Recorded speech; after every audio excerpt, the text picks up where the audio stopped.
Hey, this is Dave DeCamp from antiwar.com. This is anti-war news for Tuesday, September 2nd, 2025.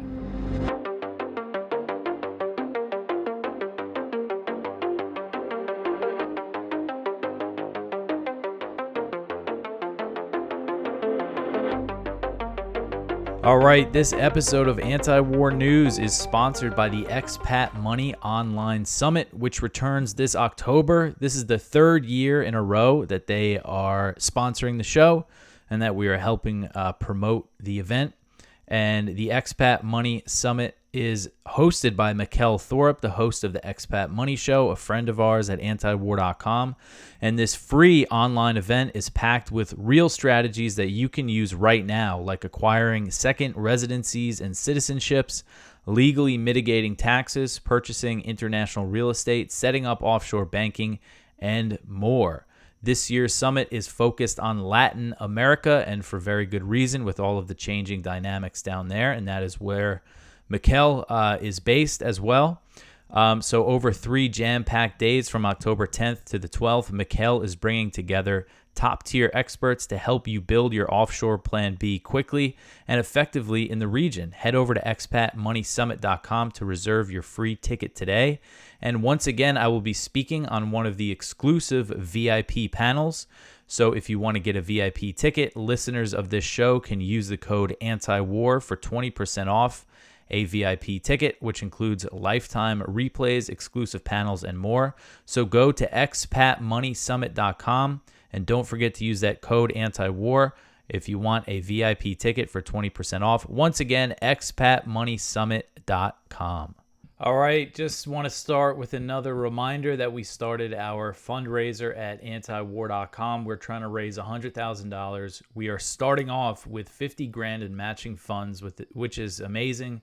A lot of times we can't get the full half in matching funds, so we're off to a very good start. So that means every dollar that you donate will be matched, and we can reach our goal much quicker than usual. So if you have the means and you appreciate our work at antiwar.com, please go to antiwar.com/donate to see the different ways you could help us out. All right, to get started on the news here today, the first story at the top of antiwar.com today: genocide scholars say Israel is committing genocide. So the world's largest association of genocide scholars has concluded that Israel is committing genocide in Gaza. They passed a resolution making the determination with the approval of 86% of its members. The International Association of Genocide Scholars, which has about 500 members, said in the resolution that Israel's, quote, policies and actions in Gaza meet the legal definition of genocide in Article 2 of the United Nations Convention for the Prevention and Punishment of the Crimes of Genocide, end quote. The resolution recognized that since the Hamas attack on October 7th, 2023, the Israeli government has committed, quote, systematic and widespread crimes against humanity, war crimes, and genocide, including indiscriminate and deliberate attacks against the civilians and civilian infrastructure, end quote. It said that Israel's actions against Palestinians have included, quote, torture, arbitrary detention, and sexual and reproductive violence, deliberate attacks on medical professionals, humanitarian aid workers, and journalists, and the deliberate deprivation of food, water, medicine, and electricity essential to the survival of the population, end quote. The resolution recognized Israeli officials making, quote, statements of intent to destroy, characterizing Palestinians in Gaza as a whole as enemies and human animals, and stating the intention of inflicting maximum damage on Gaza, flattening Gaza, and turning Gaza into hell, end quote. These are all things we have seen Israeli officials, senior ministers in the government, say things like this. The conclusion of the resolution aligns with many leading human rights organizations, including Israeli groups, and determinations that genocide and Holocaust scholars have reached individually. Melanie O'Brien, the president of the organization, basically said people who study genocide can see this situation for what it is. So antiwar.com, I asked the State Department for a comment on this resolution, on this determination from this group of genocide scholars, and I have not received a reply. I looked around, I didn't see them, any statement from the U.S. government on this so far. Obviously, the U.S. government has repeatedly denied that Israel is committing genocide in Gaza. And one reason for that is the fact that they would be implicated, of course, because Israel is reliant on U.S. military aid to conduct this genocide. So they're not going to go around agreeing with all of these genocide scholars and human rights groups that have said Israel is committing genocide. And the resolution also noted Israeli Prime Minister Benjamin Netanyahu's support for President Trump's previous calls for the removal of Palestinians from Gaza. The resolution said that it recognized that, quote, Netanyahu has endorsed the current U.S. president's plan to forcibly expel all Palestinians from the Gaza Strip with no right of return in what Navi Pillay, head of the UN Commission of Inquiry on the Occupied Palestinian Territories, has said amounts to ethnic cleansing, end quote. So, of course, the U.S., President Trump, President Biden, both political parties are very much implicated in this genocide. All right, so the next one here, Netanyahu says that Trump told him to go with full force in Gaza. So at a security cabinet meeting on Sunday night, Israeli Prime Minister Benjamin Netanyahu told his top officials that he had the backing of President Trump to reject a temporary Gaza ceasefire deal and to escalate military operations in Gaza. And this was reported by the Jerusalem Post. So this is what Netanyahu said Trump told him, quote, forget the partial deals, go in with full force, finish it, end quote. So Hamas recently accepted a proposal from mediators for a 60-day ceasefire during which the two sides are meant to negotiate a long-term truce and 10 Israeli captives would be released in exchange for Palestinians held in Israeli jails. The U.S. and Israel previously proposed a virtually identical deal, but despite that, Israel still has not responded and is pushing ahead with a massive escalation to take over Gaza City, all with the blessing of Trump. And now this is Netanyahu. Netanyahu is a known liar. But based on what we've seen Trump say publicly, everything that Trump has said publicly suggests that Netanyahu is probably not lying about this, that he does have the backing of President Trump to go ahead with what he wants to do in Gaza. And Trump is backing these plans to conquer Gaza City after a UN and U.S.-backed hunger monitors determined that famine is taking place there. Of course, everything that's been happening, they've been ramping up their bombing of Gaza City. They're limiting what very little aid trickles through there at this point. And obviously, this is just going to make the famine worse. I mean, it just goes without saying. And according to the report, during the Security Cabinet meeting, Israeli Security Minister Itamar Ben-Gvir sought to vote on a resolution. He wanted the cabinet to vote on a resolution that said no to a partial deal. But Netanyahu said that was not necessary. He said that there's no need for a vote because it's not on the agenda. So Netanyahu's telling his government, no way we're accepting this deal. And this report said that the majority of government ministers opposed the deal with Hamas. But Haaretz reported that the majority or all of the military and security officials at the meeting, including IDF Chief of Staff Eyal Zamir, are in favor of. They say accept this deal, that the Israeli government should accept this deal with Hamas. This is what Zamir said at the meeting, and this is according to the Jerusalem Post, this quote, there is a framework on the table and we need to take it. The operation in Gaza created conditions for the return of hostages, end quote.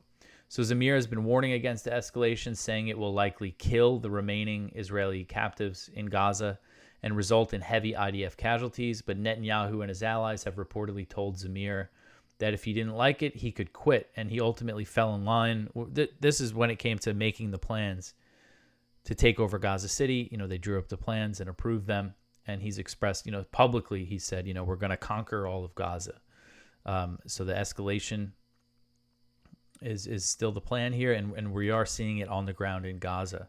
So the next one here, Israeli attacks and starvation kill 107 more Palestinians in Gaza. So Gaza's health ministry said on Monday that Israeli attacks killed 98 Palestinians and wounded 404 over the previous 24-hour period as relentless U.S.-backed attacks continue amid a famine in the besieged Palestinian territory.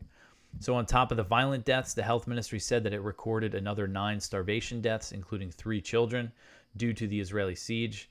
And this picture here is really rough. You could see a little boy who was killed in a strike, and the woman over him is holding a tiny shroud of a baby who was also killed by an Israeli airstrike in Gaza City. So the Israeli military continued its heavy assault on Gaza City, where UN and U.S.-backed hunger monitors determined famine is taking place. Sorry, I know I kind of keep repeating that, but it's very important to make that point. Health officials told Reuters that at least 19 people, including women and children, were killed by Israeli attacks on Gaza City on Monday. Wafa, the Palestinian news agency, said that Israeli strikes in the Shati refugee camp west of Gaza City killed a pregnant woman, killed her unborn child, and another child as well. Gaza City residents told Reuters that the IDF sent explosive-laden armored vehicles into the Sheikh Radwan neighborhood and blew them up. So they're sending in vehicles and then blowing them up and to destroy homes and forcing people to flee. There's reports of exploding, some kind of robots that are going in and exploding, or self-driving vehicles. Just nightmarish stuff happening on the ground in these neighborhoods in Gaza City, where these desperate, starving people are. And it's just, it just goes on. And while ordering civilians to flee to the south, the IDF also continues to bomb and shoot Palestinians in central and southern Gaza. At least 11 people were killed. 11 bodies were taken to the Nasser Hospital in Khan Yunis on Monday. And at least 9 Palestinians were killed while attempting to get aid in the area as well. So the aid massacres continue. Just a daily nightmare that is what's unfolding in Gaza, that's being 100% supported by our government. All right, so the next one here, Trump zone would see South Lebanon depopulated. So this article is from Jason Ditz, and this is really crazy. So just to be clear where this is coming from, because we haven't seen much about this in other media. There's been talk about the U.S. proposing a Trump economic zone for southern Lebanon. What does that entail? Well, there's a big report. So Jason wrote this up, and it's based on a report from The Cradle, but their report is based on a report from An-Nahar, which is a Lebanese Arab newspaper. And if you look it up, like their Wikipedia or something says that like the New York Times and some other major U.S. news outlet considers them like the paper of record in the Middle East. So it's, they're pretty prestigious. It's not like they would just make something like this up, but these details are really crazy. So the latest, so this is Jason's article, the report on the Trump economic zone reveals that the plan is to totally depopulate the south of the country, to place the whole area under U.S. military control, and to grant Israel the right to build permanent bases in what are currently Lebanese towns and villages. The plan first started ruminating a little over a week ago, with the U.S. presenting it as their proposal, while Israel maintains they came up with the idea. The broad strokes are that it is meant to replace border villages with Lebanese government-run industrial zones, but the plan would involve no less than 27 villages being depopulated. 27 villages spanning the Israel-Lebanon border from Nakora to Marjayun. Jason put these towns on his map here, so you could see it is like along the whole Lebanon-Israel border here. And among those, Israel is demanding to be granted permission to construct permanent military sites within 14 of the former villages. The plan would involve the absolute destruction of at least 5 villages. Israel wants the right to occupy those militarily as well. I'm not going to name all the villages because it's not like we're going to know exactly where they are. They're all along the southern border. And underpinning the plan would be 1,500 to 2,000 U.S. troops occupying the Trump zone. The Cradle report said it wasn't clear if they're talking about U.S. Army soldiers or military troops or U.S. contractors, because as I understand it, the plan for the Zangzer, I believe that's how you say it, corridor in Armenia, that involves mercenaries, armed contractors. But yeah, so that Jason mentions that as well in his story here, that it's unclear if it's U.S. military personnel or U.S. contractors.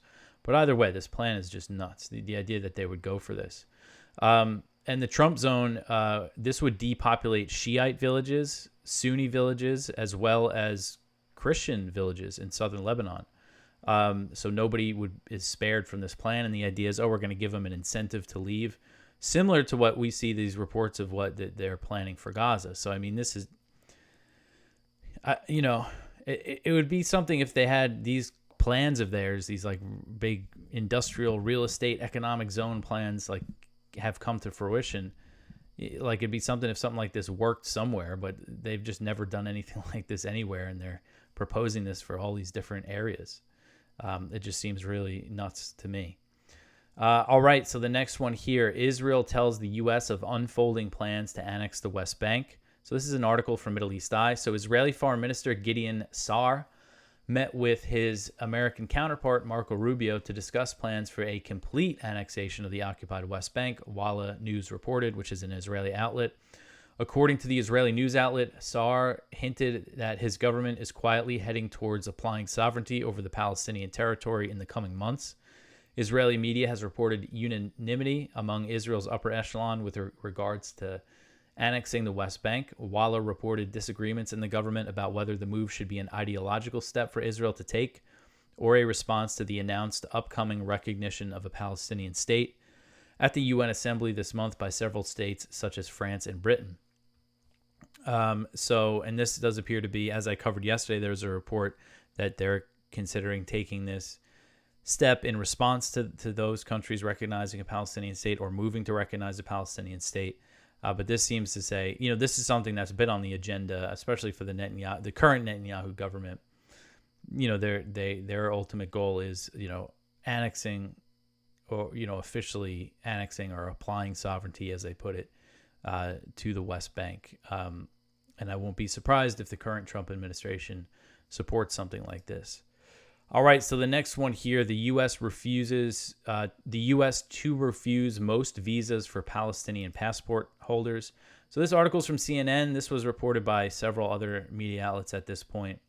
The U.S. State Department has instructed its diplomats to refuse most visas for Palestinian passport holders, whether they live in the West Bank, Gaza, or overseas, according to a cable seen by CNN.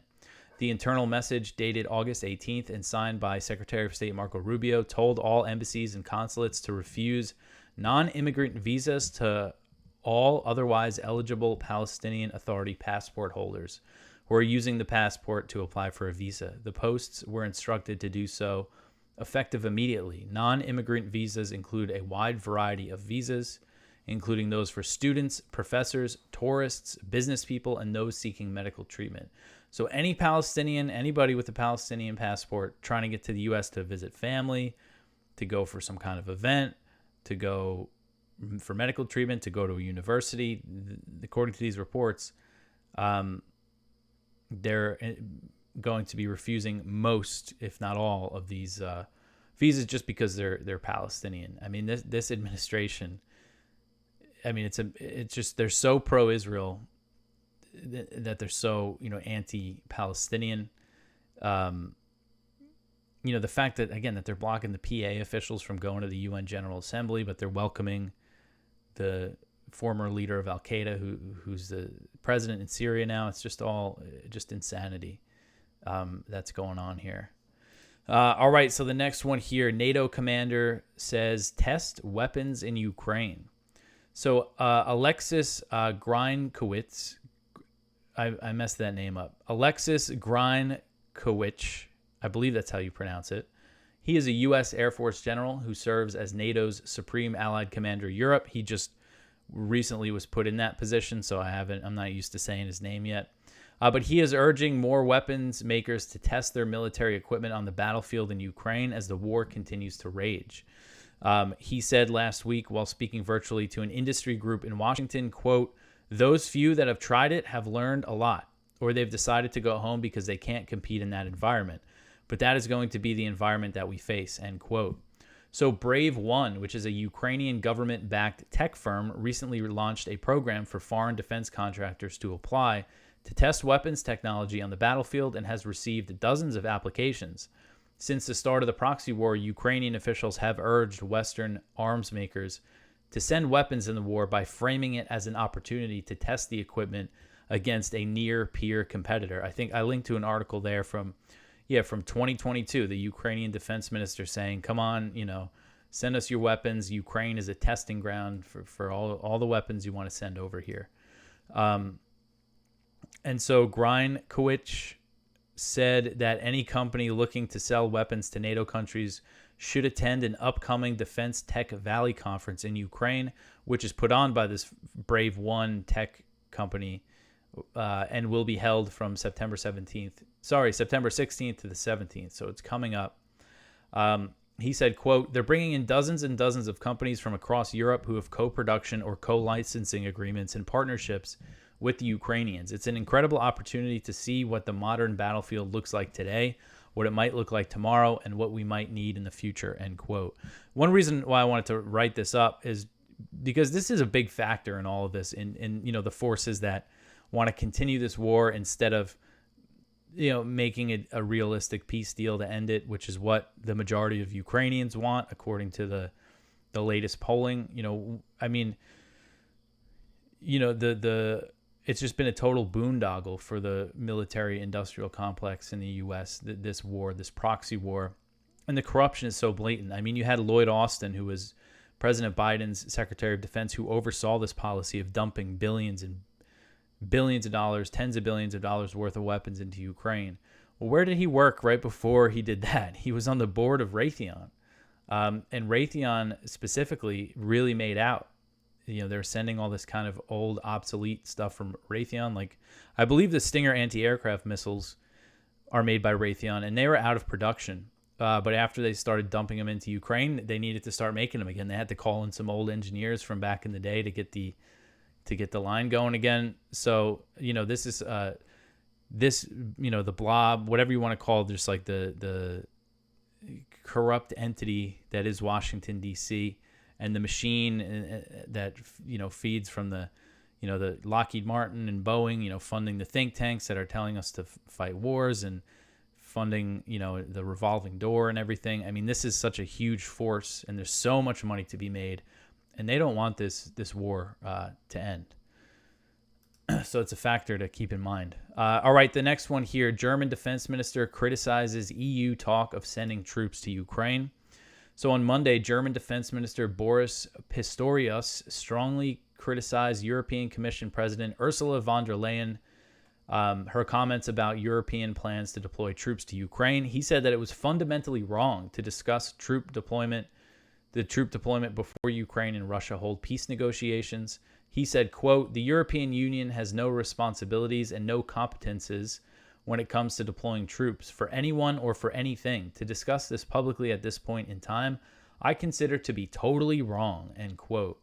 So as we've been covering, von der Leyen and like, you've seen this from Starmer and mainly Starmer, but also Macron, talking about this idea of deploying troops to Ukraine, which Russia has made, said just that's not going to be acceptable. So this insistence on deploying troops, I think, might be purposely to make sure a deal doesn't happen.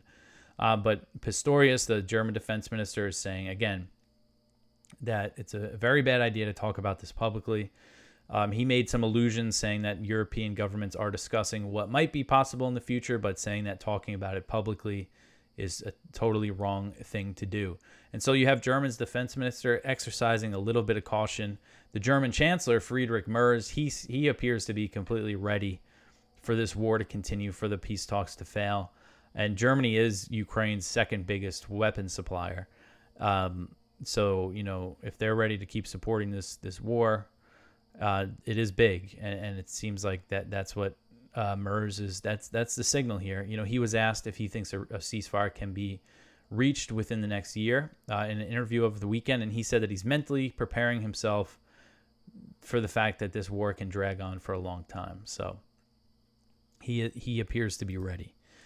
All right, so the next one here, the U.S. approves a $330 million military sale to Ukraine. So this one is from Kyle Anzalone. So the State Department approved 2 foreign military sales to Ukraine, totaling $329 million. The Trump administration did not disclose how the deals will be funded. So this is for Patriot upgrades to Ukraine's Patriot air defense missiles, and also $150 million in Starlink services for the Ukrainian military, which they rely on for all sorts of stuff on the front lines and targeting and everything. And that's, of course, SpaceX, Elon Musk's company that has been providing Ukraine with those terminals since the beginning, since the Russian invasion. And this, it's not clear, again, who's funding this sale. The one that I went over last week of those longer range cruise missiles, that named several European countries and also said that U.S. State Department foreign military financing was funding it as well. This deal, they did not specify in the announcement who was funding the sale. All right, so the next one here, Modi says India and Russia should deepen cooperation. So Indian Prime Minister Narendra Modi met with Russian President Vladimir Putin on the sidelines of the Shanghai Cooperation Organization Summit in Tianjin, China on Monday, and told the Russian leader that New Delhi and Moscow should deepen cooperation in all sectors. The comments from Modi are the latest sign that tariffs and other pressure from the U.S. will not impact India's import of Russian oil and its trade relationship with Russia in general. In a post on X, Modi shared a photo of himself and Putin in a vehicle en route to their meeting and said that conversations with the Russian leader were always insightful. This is the two of them in a car on their way to their meeting. After the meeting, Modi said that the talks were excellent and said that they discussed, quote, ways to deepen bilateral cooperation in all spheres, including trade, fertilizers, space, security, and culture, end quote. And over in Washington, President Trump sent off an angry, what do they call it on Truth Social? The post there, he sent off an angry truth about India. This was around the same time, I think, that Modi put out those statements, or maybe it was a bit after. But Trump said, quote, what few people understand is that we do very little business with India, but they do a tremendous amount of business with us. In other words, they sell us massive amounts of goods, their biggest client, but we sell them very little. Until now, a totally one-sided relationship, and it has been for many decades. The reason is that India has charged us, until now, such high tariffs, the most of any country that our businesses are unable to sell into India. It has been a totally one-sided disaster. Also, India buys most of its oil and military products from Russia, very little from the U.S., end quote. So in Tianjin, Chinese President Xi Jinping delivered remarks in which he criticized bullying practices, which was an apparent reference to U.S. sanctions and other economic pressures. There's a photo of Xi, Modi, and Putin together. They huddled together briefly. And the U.S. was actually called out directly in the statement from the SCO, which is a 10-member, 10 countries are full members of the SCO. They have like observer states and stuff. But the statement signed by the 10 members condemned the recent U.S.-Israeli war on Iran, which I thought was interesting. And Iran is an SCO member. The statement said that the SCO states, quote, strongly condemn the June 2025 Israeli and U.S. military aggression on Iran, targeting civilian nuclear infrastructure, causing casualties in violation of international law and UN Charter principles, end quote. So, Trump's pressure campaign, the tariffs and stuff on India, I mean, that was just never going to work to peel them away from Russia. If anything, it's going to push them closer together. And this is what we've seen with Russia and China. A lot of their growing relationship is a result of them both facing sanctions from the U.S. and Europe and everything. All right, which is so obvious. It was so obvious beforehand.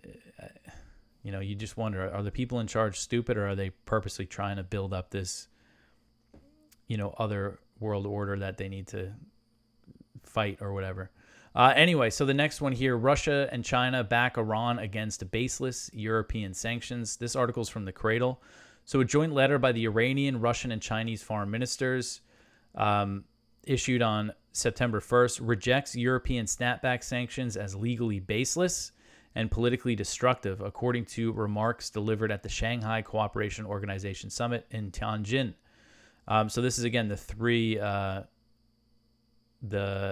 is a part of a letter from the three foreign ministers, or is this just from Araghchi, the Iranian foreign minister? Well, either way, this is his statement on the letter from, again, Russia, China, and Iran. He said, quote, by declaring the E3's move null and void, we have placed on record that no party can erase the sequence of events. It was the United States Sorry, these ads are annoying me. It was the United States that first violated the JCPOA and Resolution 2231, and it was Europe that subsequently chose to align with unlawful sanctions instead of honoring its own commitments, end quote. So this suggests that if the UN Security Council sanctions do go on Iran, maybe there's a chance that China and Russia are not going to follow them or follow certain ones like the arms embargo. All right, so the next one here, U.S. AFRICOM launches 2 more airstrikes in Somalia. So U.S. Africa Command announced on Monday that its forces launched 2 separate airstrikes against al-Shabaab in different parts of Somalia on August 30th as the Trump administration continues its heavy bombing campaign in the country. In one press release, AFRICOM said it launched a strike in the Shabelle region of Somalia, approximately 31 miles southwest of Mogadishu. In the other release, the command said that it conducted a strike in Jubaland, the southernmost region of Somalia, about 25 miles northeast of the port city of Kismayo. So AFRICOM provided no details on the strikes as usual. They said specific details about units and assets will not be released. According to Garo Online, which is a Somali media outlet, heavy airstrikes against al-Shabaab were also reported over the weekend on the border of the Middle Shabelle region and the Galgaduud region, which is further north than the location of these airstrikes claimed by AFRICOM. And that report said that, it was likely U.S. AFRICOM that launched these airstrikes, but it's not confirmed so far. So that suggests that the U.S. may have launched even more airstrikes over the weekend, and that maybe they're going to confirm them or put out a press release on them tomorrow or something. And there's also been, I didn't put this in the article, but I saw the Puntland security forces that the U.S. backs. They're posting all sorts of stuff about battles and airstrikes in the Northeast. So the U.S. is really bombing Somalia.